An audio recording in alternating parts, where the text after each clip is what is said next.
How is everybody doing? Got a lot to show you today, so we will get right to it. First car we'll look at today. This is one of the new Matchbox that is new for 2020, I believe. This is the 1971 MGB Coupe. This comes in the Countryside series, and it is trademark, copyright, whatever, 2019. So this is a 2020 release. And I wanted this one. I had the Honda Civic, and this is the other one that really jumped out at me in the 2020 lineup with Matchbox. I love these first editions. You get so much more detail on everything. I wish maybe the base, the plastic base that you get, I wish it, maybe would have been chrome to get the bumper effect. You get a registration plate. You get the MG logo there on the right, the badge. And I don't know what the other one is. Maybe some of my English fans can tell me what that says, but you get another badge on the front and a radiator grille color of black. You get black interior. That's part of the interior. Great wheels. Just a really sharp looking car. A little bit of wiper action on the top there by the cowl. Outstanding vehicle. Right-hand drive. Yes. I'm going to put this guy over here. We'll keep moving because I've got a lot to show you today. Up next, Volkswagen Type 181, also known as the Thing.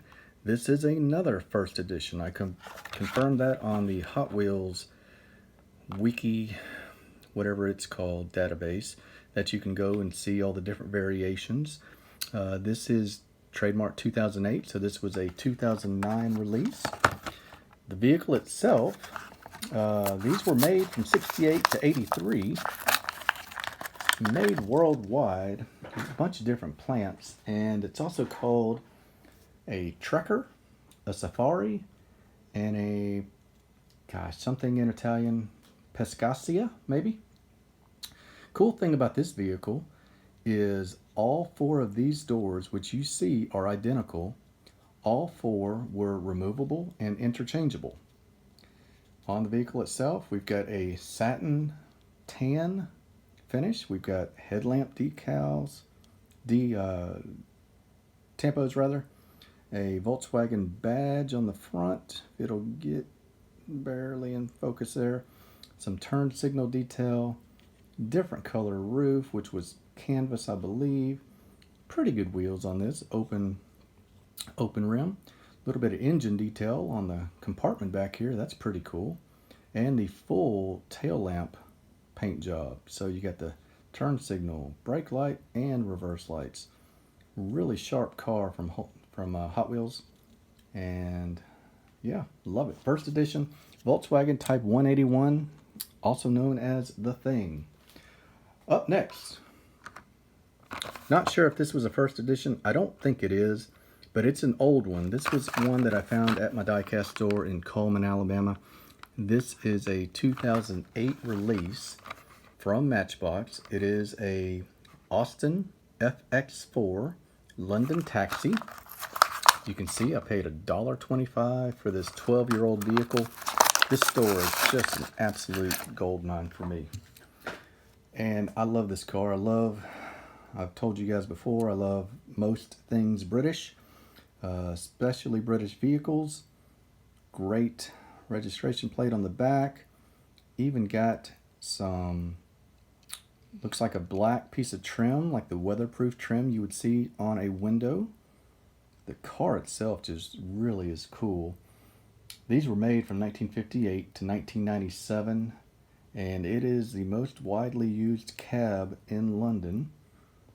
It was made by Car Bodies and then eventually London Taxis International. We've all seen them. It's on every movie that you see based in London, and we'll have somewhat of a theme to this, as you'll see in a moment.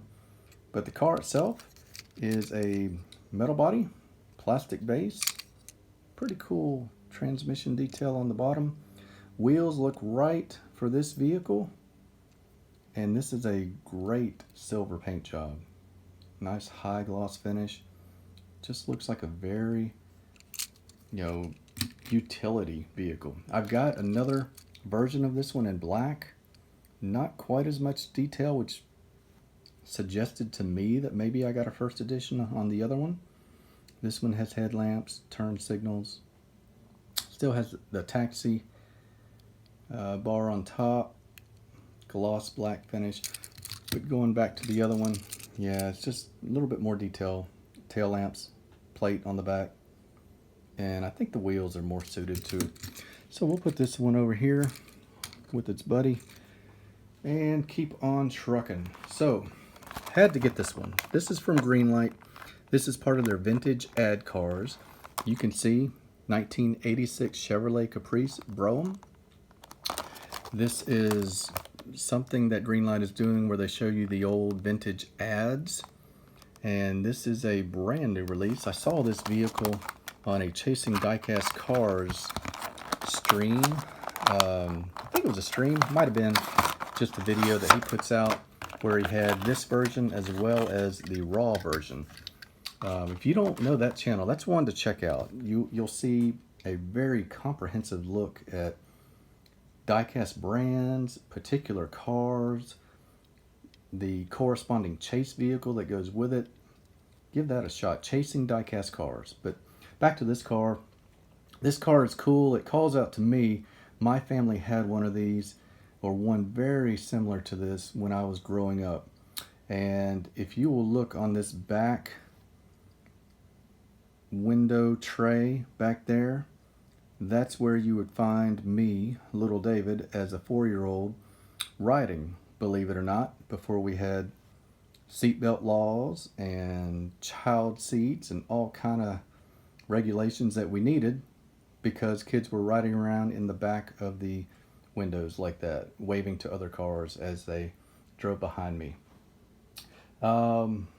This one is just absolutely loaded with detail. Chevy bow tie, grill with black painted. You've got some headlamp detail. You've got a awesome gold pinstripe along the vehicle itself, all the way from front to back. Chrome all over the place on the window trim, on the door pillars, on the door handles. Even got some chrome on the rocker panels. This car, this looks exactly like this vehicle looked. Check out the chrome rear bumper, metal body, metal base. Just an amazing job that Greenlight did on this vehicle. The proportions look right. This car is huge. Check out the lens tail lamps. No license plate. Can add that if we need to. Bow tie on the back for Chevrolet, and Caprice Classic on the deck lid, and Chevrolet on the left. I mean, just, they nailed it. Can't say a whole lot more than that. Interior in these cars would have been almost matching the paint color. It was weird. It was a lot of times it was a maroon or burgundy leather, which if you grew up in the south of the United States, that leather would be approximately 400 degrees when you would come in from shopping or from being dragged around shopping all day with your mom. Yeah, so that was fun to burn the backs of your legs. All right, enough about me and my childhood PTSD. Let's go to a Motor Max by Fresh Cherries. And I promise you, I'm not getting a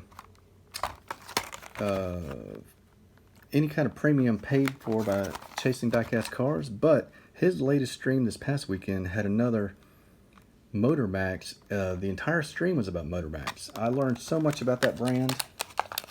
There's a Plymouth Horizon on there that I had never seen before. It's amazing.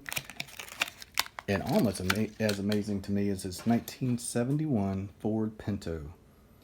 This car is one of the highlights of my collection.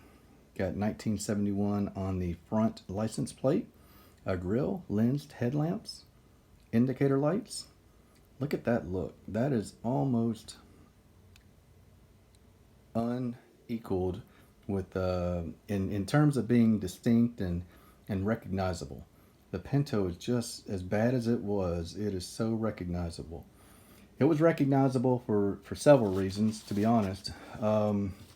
These cars were plagued with bad press when they blew up because the gas tank was so close to the rear body panel here. In rear end collisions, these cars were exploding, and they had to recall them and correct that. Look at the authentic rims. This would have been some hubcaps on a steel wheel. You wouldn't have gotten anything more than that. Look at the indicator lights shining there, reflective.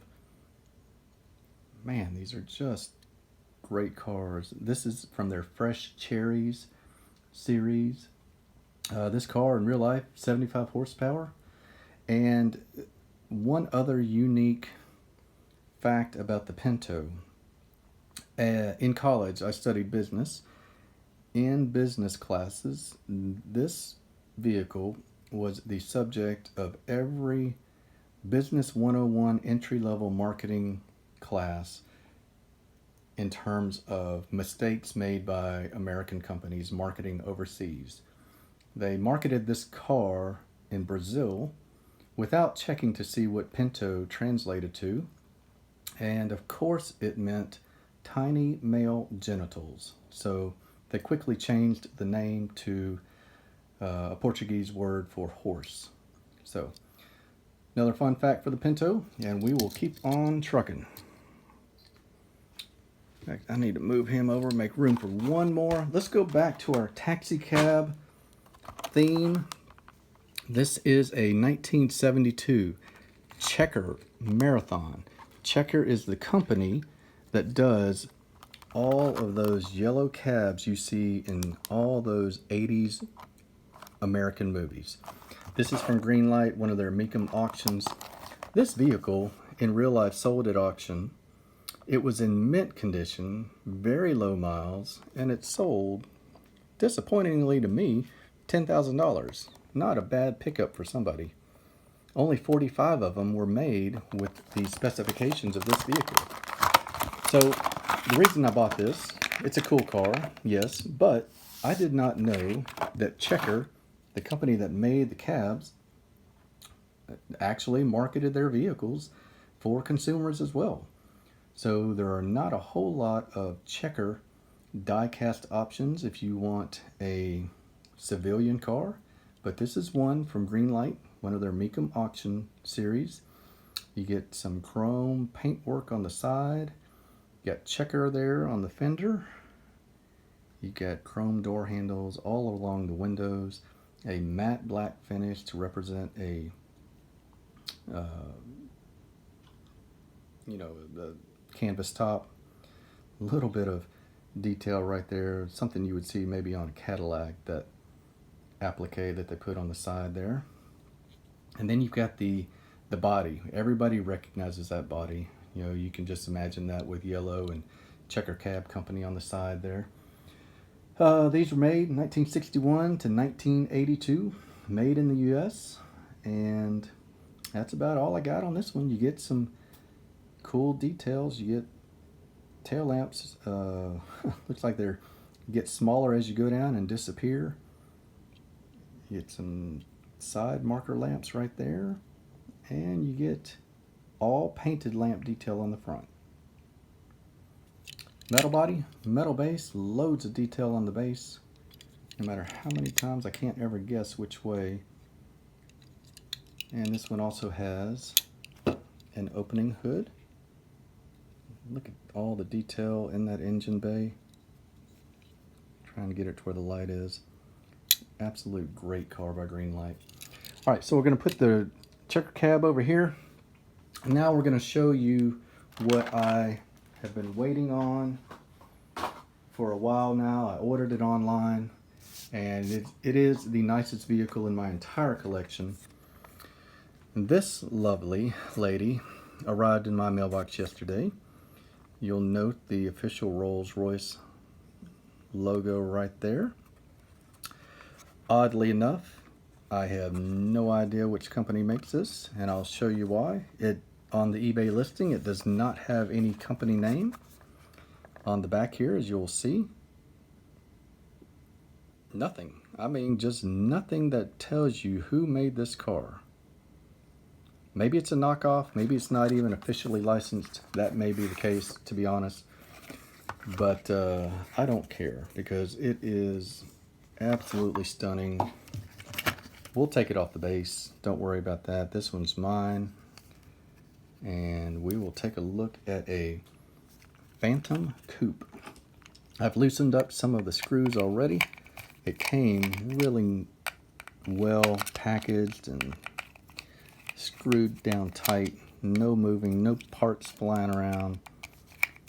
So far, to me, this thing is as awesome as it looks in the package. But we will do a further examination right now. All right. I've got a Matchbox Rolls Royce. It's a mainline. It's, you know, not even gonna be in the same category other than being a Rolls Royce. This thing has lensed tail lamps. It has chrome trim all over the place. You've got a Rolls placard on the back, not a registration plate. You've got chrome tips on a dual exhaust. You get a metal base, a little bit of vehicle identification. You get the exhaust system highlighted for you. Back to the car now. We'll start from the rear like we were. Turn, side marker lamp on the side. I'm going to, without even checking, say that those are authentic wheels. Look to be 17, 18 inch. Chromed out. Check out the Rolls Royce. I don't know if we'll be able to get it, but the Rolls Royce badge on the side, the door handle, the interior is perfect. Looks like high-end leather. This is a left-hand drive. Now this is a coupe. This is not a sedan, so this is going to be the shorter one. Look at the headlamps, just perfect. And look at the hood ornament. I mean, come on. How in the world can you get accuracy in a chrome hood ornament that size? This immediately jumped to the top spot in my collection. And if I can find more versions of this car, there are different colors, and I don't want you guys to think I paid, you know, $50, $100 for this. This was $25 with shipping. It's high, but this is a piece that I don't have anything this quality, honestly. So that is your Rolls Royce Phantom Coupe Coupe. I'm extremely pleased with it, and it was as advertised, even though there's just so very little detail. This is like a deep midnight blue, and you can see the light jump off of that chrome. Let's see if it does roll. There's a little bit of hesitancy. There's no suspension. It's a weighty piece. It appears to be maybe a little bit bigger than 164. That checker cab is a big vehicle.